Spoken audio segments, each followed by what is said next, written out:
Hello, everyone. This is another Freedom to Feel conversation, and my guest today is Ingrid Middleton. She's a clinical social worker, psychotherapist, meditation guide, anthropologist, and the author of The Secret of Healing by Touch.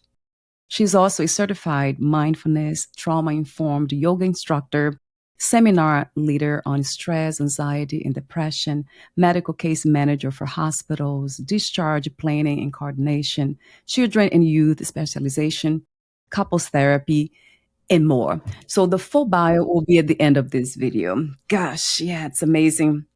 The beautiful work that you have been doing for a while now, right, Ingrid? I see here. How amazing. So I guess my first question, as I mentioned off record, is who you are in your own words. And I guess I ask this question because it has a lot to do with belief systems, who we believe to be. That plays a role in how we behave and feel in the world. So who is Ingrid? I feel like I'm a very transparent person, and I have spent years really working on not being afraid to be in the world and not be or feel judged. And that comes from we grow up in certain cultures and communities and families, and that's our initial template. And I think I've spent probably most of my life trying to break out of that template. So every day can be literally a completely different day from the day before. Yes. So I would say, transparent, translucent, penetratable. I don't know what that word would be, but things move through me, and they don't tend to stick. I feel like I move through things. Yes, yeah. Well, that relates very much to the idea of being a spiritual being. Let's say this pure, infinite energy or source or something it's everywhere. It's not just one thing. It's not fixed per se. So it feels amazing when we kind of identify with that, when we recognize that nature in ourselves. Wait a minute, I don't have to be obsessed with anything, with this body, mind, or thoughts or anything. It's just flowing with life. Mm-hmm. So that's what I understood from what you said. That sounds very spiritual. So I would love to ask you this question. What is spirituality to you? How would you describe that? Spirituality to me is tuning into whatever environment I happen to be in. And it can be a confined airplane. It can be sitting outside watching the birds in a really busy, noisy city. It can be hiking in the mountains. I mean, I definitely have my favorite things, but it's about immersing myself into whatever situation I happen to be in, because that just happens to be life in the moment. So we were speaking a minute ago about how it's not a retreat center in Mexico or, there's a million places to think about, but it's really about where you are in the moment. So that's what spirit is to me, and I feel like that's how we really connect to our own truth, our own connection to the universe. It's wherever we are, whenever we're there. Yes. This is the topic of our conversation today. So the title is The Hard Facts of Trauma and a Non-Linear Healing Process. Mm-hmm. So I love that too. And there's something else that I have to say before we tap into it, we dive into the topic of trauma. On your website, it says, today is the first day of the rest of my life, or the rest of your life. So that felt very fresh to me when I read that, because exactly for that reason, because I used to be always in the past and the future. So now I'm able to stay here. The mind, it's somewhat, I wouldn't say stabilized, because my path is spiritual. So I guess it's that commitment to live a spiritual life. Mm-hmm. So it has to do a lot with being in the present moment. But also has to do with gratitude too, Ingrid. Accepting this moment, however it comes, as a gift. With curiosity and openness, with not pushing away. Mm-hmm. So talk to me for a moment about this concept of being here now, and how do trauma survivors can relate to it? Well, people that come, and they come from all walks of life. They can be young adults, to older folks. And I think the longer we live, I don't think any of us are immune to experiencing it on one level or another. Right. And part of it is really just knowing and accepting that something has happened to you and that it has changed you. And there really isn't a going back in time to undo it or to change it. It really Right. becomes part of your lived experience. So I find that honoring trauma for how it has changed you, it's a very complicated idea, but that it has. And I've only seen it deepen people. They're more sensitive, they're more aware, they're more grateful. Yes. It can also feel like I always think of it as like electricity when the wires are frayed at the end. The body just doesn't feel like itself, and the mind is operating on many different levels. So trauma informs us of something that has happened. It sends us signals, and then it becomes our job to be very self-aware, and it's a time to take very good care of oneself. So the number one thing I convey to my patients are that it is a signal and a time to really slow down and honor and respect oneself for what one has been through.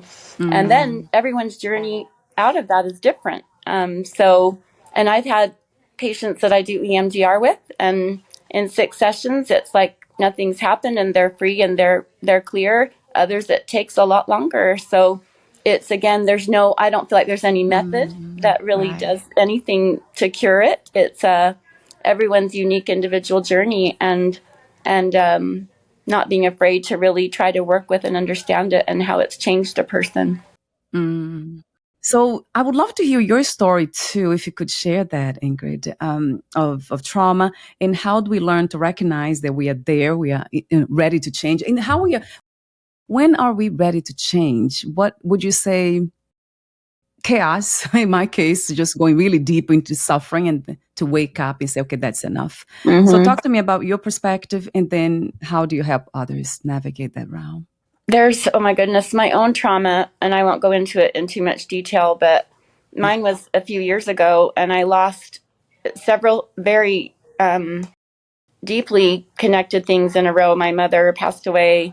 I left a marriage. I left a home that I'd had for many years. My daughter moved out. I lost three of my cats and a dog. It all happened at once, and I was a walking zombie, and I was trying to see patients, and my job had changed, and then COVID hit. So it was like everything at once. And I think what I noticed right away was the desperate need for some sort of routine, something that I could create for myself on a day-to-day basis that could ground me. And I'm an intellectual, so my typical go-to would be get another degree, go write another book, whatever. But I literally spent 2 years walking with my dog outside and slowing everything down as much as I could, and allowed the emotions to come out when they would. And I think it's, again, everyone's different, and I did not have healthy mirrors growing up. So for me, it's difficult even to trust others. So I had to rely on nature to really be there for me, and it always has been.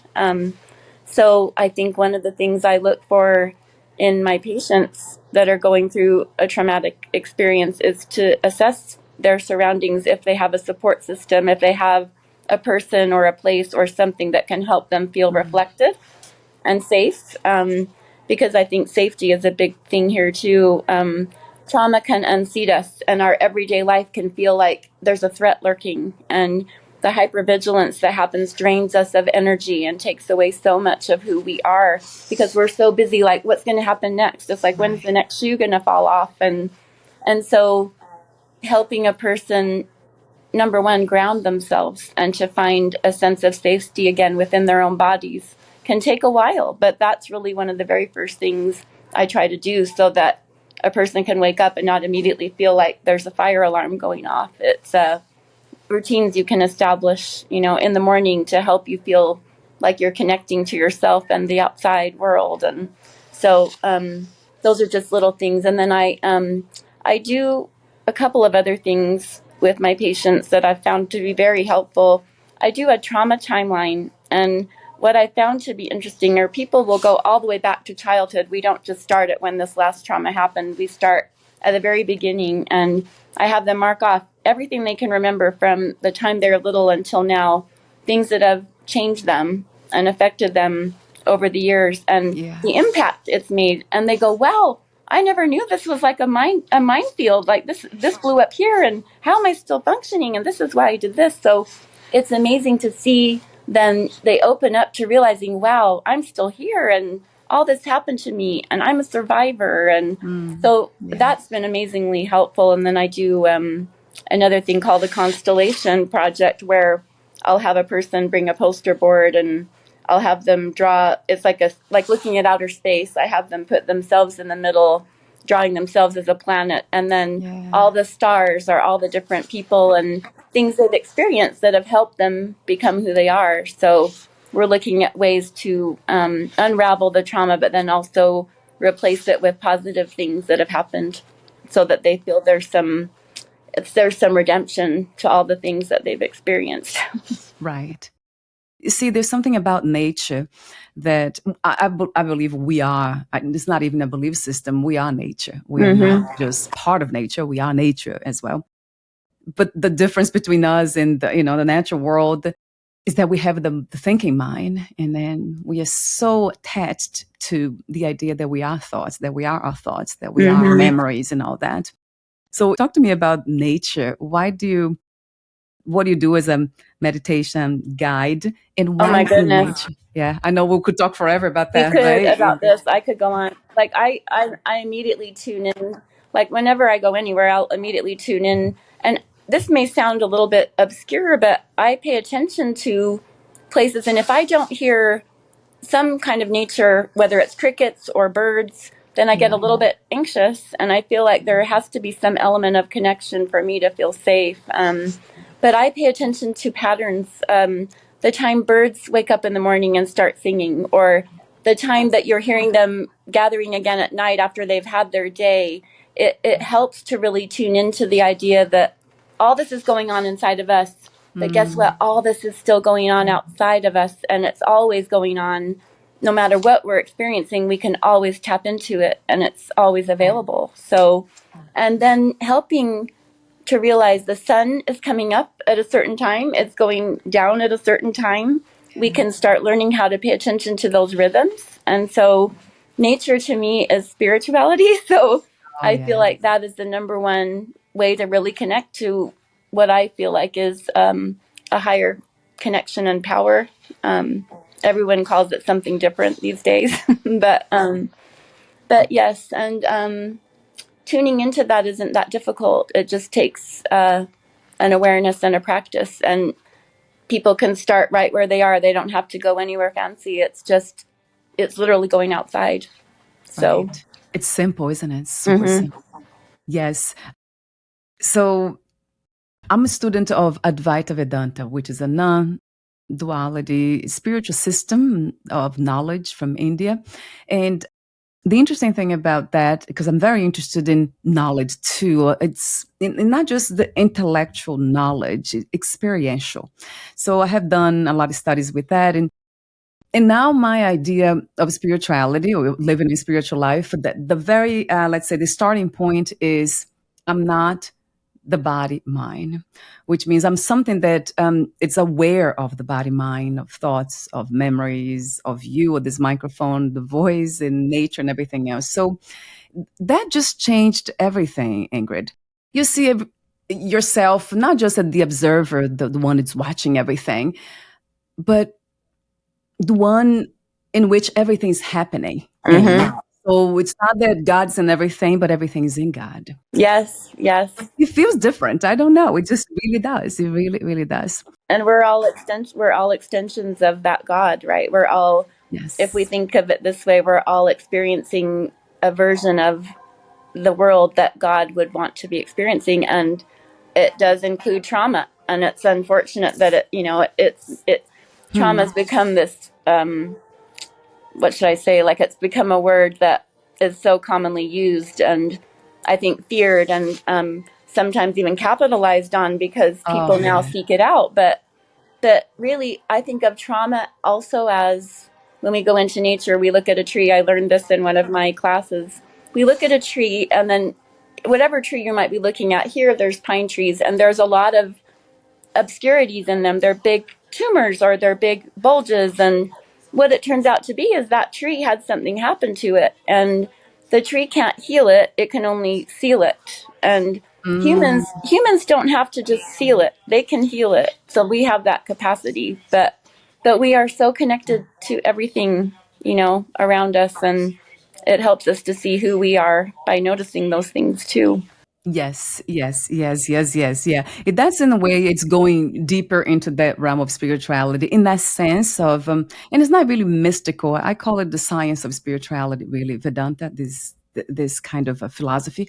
But going back to the idea of suffering, so yeah, you said unfortunately, it's sad that we have to have these experiences. Some people, they say that we are here to learn lessons, that we have chosen that before. So, how do you make sense of suffering, especially the unnecessary suffering? Suffering is part of the human experience because with every person I've ever worked with, I've not had one that has not had some kind of a loss. And so this idea that we always have to be quote unquote happy isn't real. And I think if we could maybe have a different relationship with the idea of suffering, that it's part of being alive, it's part of being in a body, it's part of what some religions believe that we're choosing this, to experience it.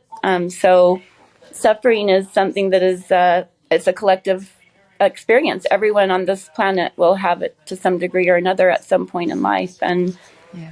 the quest, I think, doesn't necessarily have to be about getting rid of it. It's about learning how to be with it and to honor and respect what it's telling us. And I always say the degree to which we suffer is usually the degree to which we loved something or cared about something. Yes, yes, Ingrid, you're right. We all go. I mean, there's no way out of suffering, or some level of suffering, right? The natural disasters, and then we have, other beings and people around us that could kind of cause pain, even sometimes not by being annoying or something, but by dying, perhaps losing the body and then, grief and all that. But I really feel like the foundation, the basis for suffering, it's really belief systems, believing in something that really leads us. Like, so if you believe that, oh, the tree fell in my house Mm-hmm. and and it's a horrible thing. Why me? I think that really has something to do with the way, you interpret what You're happened. right, 100%, 100%. And I recently had an amazing case, and I won't go into detail to give too much of it away, but she had something happen to her that completely altered her trajectory. She was going a certain direction. She was very happy, living in a beautiful home. I mean, just everything was, out of the ordinary, amazing. And a very tragic event happened, and it altered the course of everything for her. And she sees it now as a gift, ironically, Mm, because mm. she's on a completely different path. It took a while to sort it all out, but now her path is unlike anything she could have imagined. But it's turning into something that is quite incredible. So trauma doesn't have to be something that lives inside of us in a dark hole where we're grounded to it forever. It can help us emerge into a version of ourselves that might have never been possible without it. Wow.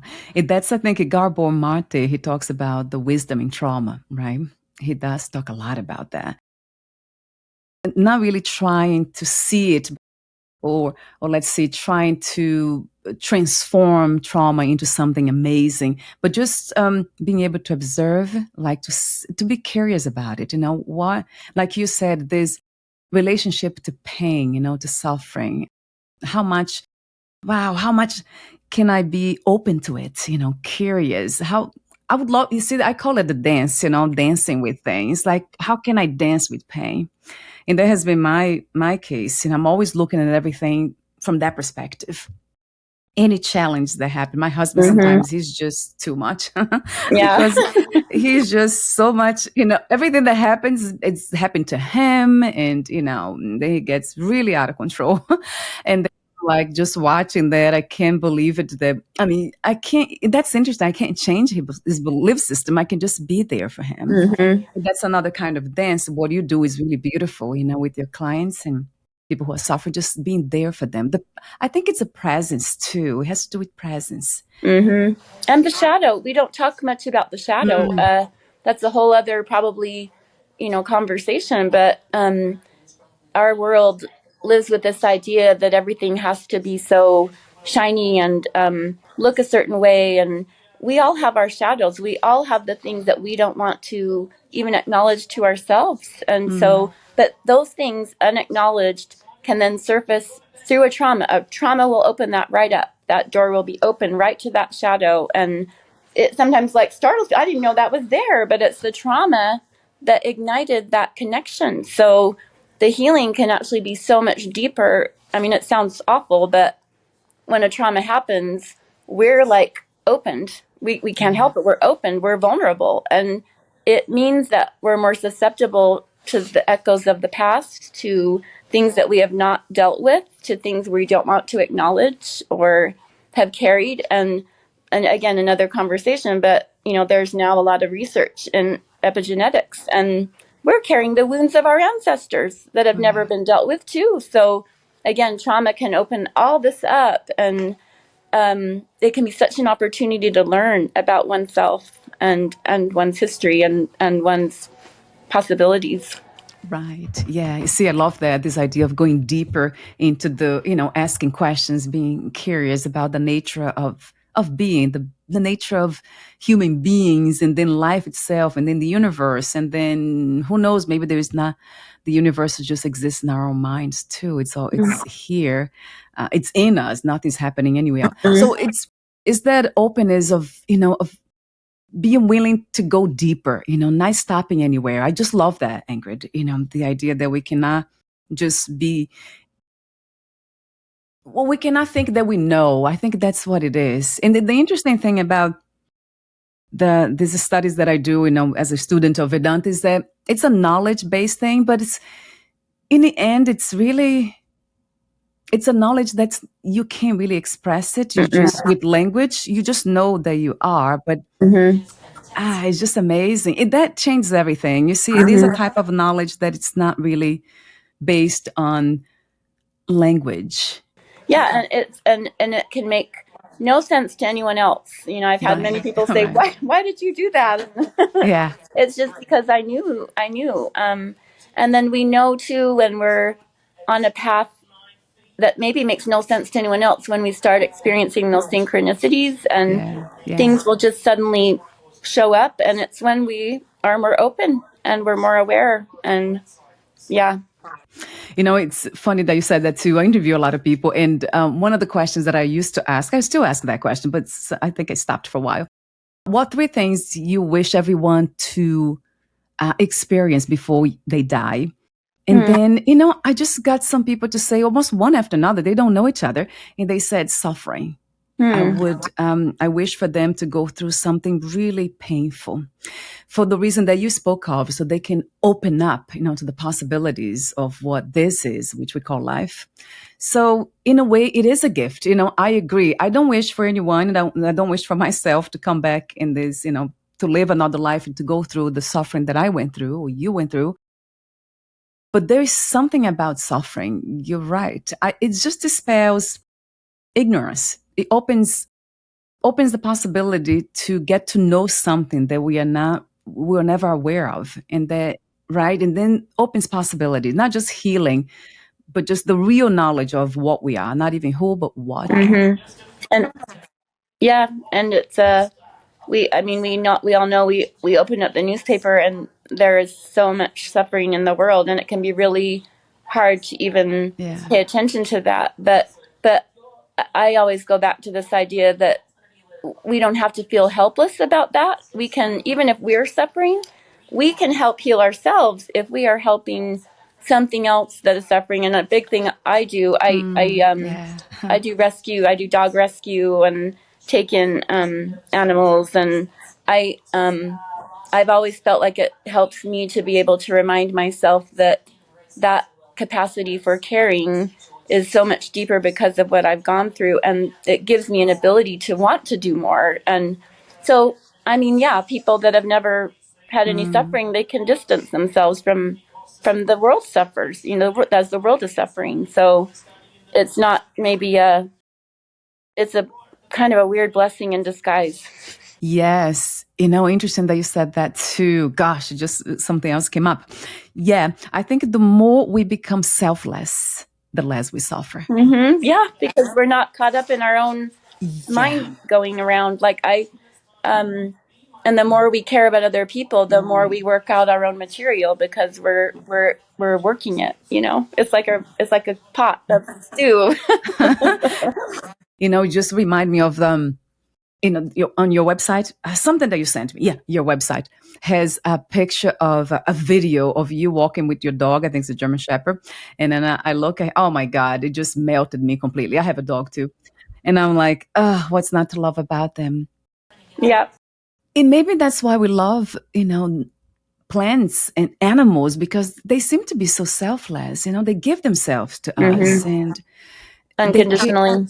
Yes, you Yeah. see, and that's a beautiful mirror, isn't it, Ingrid? If we can just observe. You see, it takes I would say not just contemplation, reflection, contemplation, but that desire to know the truth. What's the truth about this? That has been my path, and I want to know the truth about this. What is this? In the end, being now here, it's really the cause for suffering, like I said, the belief systems, and then not knowing what we are, that we are infinite, that we are we are peace itself, really, we are freedom itself. So I guess that has been my path, and then that's why I always talk on these podcasts. I don't know if it helps anyone. Hopefully, there'll be. I have a lot of people here that really resonates with it, and some friends of mine. But I know it seems like we have to be ready, right, Ingrid? To find our own truth, and what that means for us, each of us, and that's the Yes. quest. I think that we all struggle with and try to find out, and it's the ultimate reason to be here, I think. Yes, I love that too. To find the truth. Yes. So talk to me for a moment about your book, because I didn't read the book, The Secret of Healing by Touch. I would love to hear some more about it. I read on Amazon, but not. So I wrote the book. It was right after I'd worked on and gotten a degree in a technological field, and I'd spent the majority of my time on a screen in front of the computer, and I started feeling like something was really missing, and I would walk. I felt hollow, like there was something that was really not working well, and I started realizing that I needed an energetic connection to people again. I needed to be around people. Ended up, of all things, I got a brochure in the mail for a massage school. I went to a massage school, and this is personal, but I've had an eating disorder most all of my life, and I was very sick at the time, and they said, you'll never have children, blah, blah, blah. And I went to massage school. We got massages every day. We were doing body work and learning about the energy. I got pregnant right after massage school. And it's like, Wow. so I Yes. knew that I was on the right track. And so I wrote a book about it because I started doing more research. And of course, there's, a ton of it now. They have an institute in Florida. They still have about how touch affects everything from digestion to when Yes. someone dies, if you don't have another person to hold or hug, like how depression it's just a huge thing. And I still think it's the most under acknowledged need that we have as humans is to feel physically connected to others. And so once COVID hit, it reignited the whole thing again. And I still, because I work a lot still remotely, and so I will either get 2 massages a week, or I have to go out and pet 500 more dogs, or I'm Yes. very aware. I'm very aware of what I need in terms of that physical energy exchange. But it is such a powerful need, and I think it's so under acknowledged, and especially for kids these days. A lot of them grow up with parents that are never around. They're working, the kids are on their devices, and all kinds of mental health problems. And I laugh, but I think they had something going when they had these hug apps, and you go hug people for an hour. I think it's necessary. We I live in agree. this crazy culture. I agree. I absolutely agree. Yes, it seems like we've been in our heads, right? We just live, which is interesting to see too. To acknowledge that everything's happening in that mental space. Really, and even when you think about touch, it's stimulating something. If you really go deep into science, how the whole process really works. So touch is really happening. It's interpretation of the mind. but it's one that really it can change everything. Somatic, right? Work. Do you Yeah. suggest what kinds of massages do you suggest, Ingrid? They are specific kinds. Oh, that's such a good question. So, I mean, it's interesting to notice this, that women tend to have a lot of tension up here in the neck Oh, and the yeah, shoulders and the back. It's like all here. And men always get it in the lower back. So it's just so symbolic, I think, too, of how we've evolved. We haven't really evolved that much over time. We still have the same pains we had when humankind began. But I'm a big believer in finding a therapist that is experienced, that knows what they're doing. And I wouldn't necessarily start with deep tissue. Everyone thinks you got to start that way, and it's not. You don't. You can start with a real basic, even a Swedish massage, where you're just getting the idea of what does it feel like to have my body touched. And I tell folks it's like you take vitamins for your insides, and our skin is the biggest organ of our body, and yeah, it just yeah, helps regulate so many systems. So I think starting with a real basic, and then people that are if people are intimidated, reflexology is another just absolutely incredible thing we can do for our bodies. And if you've ever had, people are ticklish, but if you've had good reflexology, it can help you with digestion issues. It'll help you with headaches. I mean, it's phenomenal what the feet, can be, how you can help through the feet. yes, yeah. It's a Chinese. I think it is a Hmm. Chinese method, right? I have done that before. Also, do you recommend self massage, self Yes, touch? yes. I Yeah. mean, you can. It won't provide the same energetic feeling of connection, but you can definitely help um, calm yourself down, or you can certainly relieve your own muscle tension and things like that. But the ideal would be a trusted person to help with that, facilitate it. So yeah. Yeah, I love that idea. It just reminded me, oh, I need a massage. My neck. Yeah, you're right. Everything here hurts, the back. And is there a reason for that? Do you know what's in history, what's the reason for men and women have different? Well, I mean, again, this is, I could probably pull up some stuff, but women holding babies and doing all the manual home things, and then men out in the field. Again, this is not to sound sexist, but who's bringing Yeah. home the animals? My sister has a boyfriend, and he's a big hunter, and it's like, of course he would be, but he's this tall, huge guy, has back pain all the time, and but he's Yeah. carrying animals around, and so I don't know. I just think that our evolution has brought that along with us, and along with the pains of those things. So I Yeah. think that tension just, and women too, I mean, they tend to be multifaceted, doing 25 things at once. And, it's just kind of the whole up here, the mind and the upper body tends to take the brunt of the stress. Yes, yeah, that makes a lot of sense too. I remember interviewing somebody that he said that he had tried everything to find out why he was depressed. He was suffering from depression. And then he found out exactly that through, I think it was family constellation. Mm-hmm. Yeah, that system. He found out the reason why, because his great grandfather used to be was a Holocaust survivor. Mm. So, and that passed on to him. He had no reason to be depressed because Right. his life was just so beautiful, but he was always depressed. And then that was the only thing that made sense, the only healing system that found the truth. That's fascinating. Yeah, Yeah, and that's exactly right. amazing, right? And we carry all that. Yeah, Mm-hmm. and somebody said, how much of that suffer? I remember somebody asking the question, how much of your suffering is really yours? Your pain is really yours. That kind of stopped me for a while, I remember.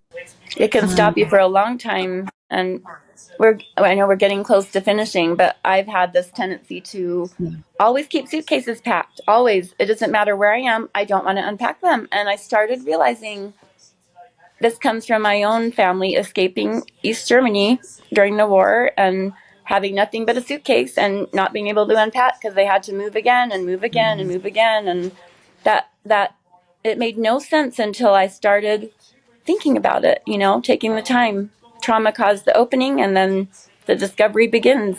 I always call it's not therapy, it's discovery. We don't have to Yeah. just say it's discovering what's happening, not being afraid of it, not Mm. there's nothing wrong with anyone. It's that what's happened to them, what has happened to you.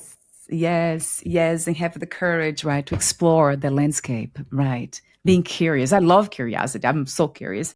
Yeah, you are. You're amazing. Yeah, not that I can do something, some things I can't do anything about it. I just leave it as it is. But it's still like it does something. It's almost a process of becoming friends, with something that even if you cannot change it, but you still like, you feel like that you connect with that somehow when you Mm-hmm. become curious. Mm-hmm. Instead of pushing away, right, Ingrid, That, immediately kind of rejecting and try to run from it. There's something about going closer and closer and closer to pain or challenges, situations. mm-hmm. And I know it's a very courageous process because, yeah, I've been there. I'm still there. I still have the residues of trauma that I'm very aware of, and that's why I choose to, meditate, and contemplate, do reflections every day. I go to bed and wake up in deep reflection for a reason. So the mind is grounded, as you said. I love that word. Yeah, there's, nature. It's so beautiful. It just does that immediately. Just looking at, I have plants here in this room just by being around them. Oh, that's funny that they have a 3-point thing. I have 3 of them kind of facing wow. this. It's almost 4. I didn't think about it. That's another whole other podcast. But plants, there's all of this research now. They possess intelligence. They know us. They learn about us. So the very idea that you're talking to one or you're in the same room as one, I will have my very depressed folks get a plant. And so I Ah, always say to folks, if you're going on vacation, you make sure you have someone that gets to know your plants before you leave, because it sounds crazy, but it's true. They grieve you're not being there. So it's a good idea to have people that you trust to take care of them if you have to be away. yes. Yeah. I remember one of my plants died when I went away. Yeah, I came Mm-hmm. back. It was, It's heartbreaking, huh? Because you develop a relationship with them and you know them, and yeah. yeah, it feels very much feels that way. And we see that's a beautiful message. I mean, you have been delivering here so many insightful, necessary messages around trauma and healing. But the nature, I see how close you are, connected you are to nature. And I love that message, right? Because they are listening. You're right, they Mm-hmm. are listening. Yeah, that there's just so much out there now that tells us how intelligent plant life is. And it's I read something the other day in New York Times about how people are scared to eat salads now Yeah. because they don't want to upset the plant, but Ah. we have to develop our abilities to really really recognize their value. Yes. And a lot of times, I know I just said, it's true because it feels true to me and feels true to you.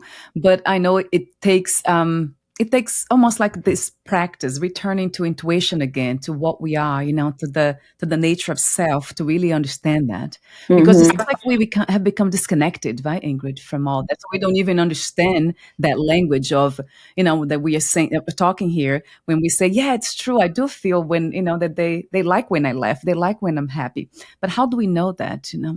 Well, yeah, because we're too busy. And again, our lives are so complicated now that it's about going backwards, really, and Yeah. backwards means going forwards. It's about basics and really getting in tune with the basics, basic self care, basic connections that are obvious. Yes, right. Simple and obvious. Yes, Hmm. yes, yes. So thank you so much for your Oh my presence gosh! again. Thank you. We're almost at the end. I want to mention your services. I went on your website and I saw them. So anxiety therapy, depression therapy, stress management, mindfulness practices, trauma therapy, couples counseling, individual psychotherapy. And something that I wanted to ask you the question for, I was curious about initial intake. Yeah, talk to me for a moment about that.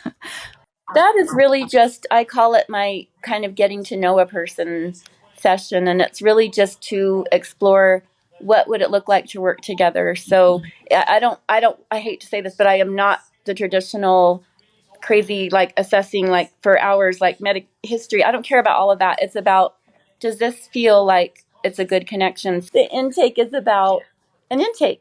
Like, how does this feel? How does Right. it feel to meet each other, to share space? And and to just connect. So that's what that is. Yeah, I never heard it that way. That was very unique, fresh again.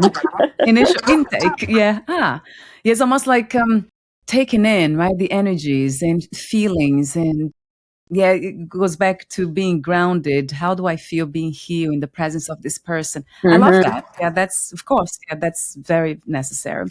So your website is Nova Trauma and Psychological Services.com. I'll have the link on the podcast notes as well.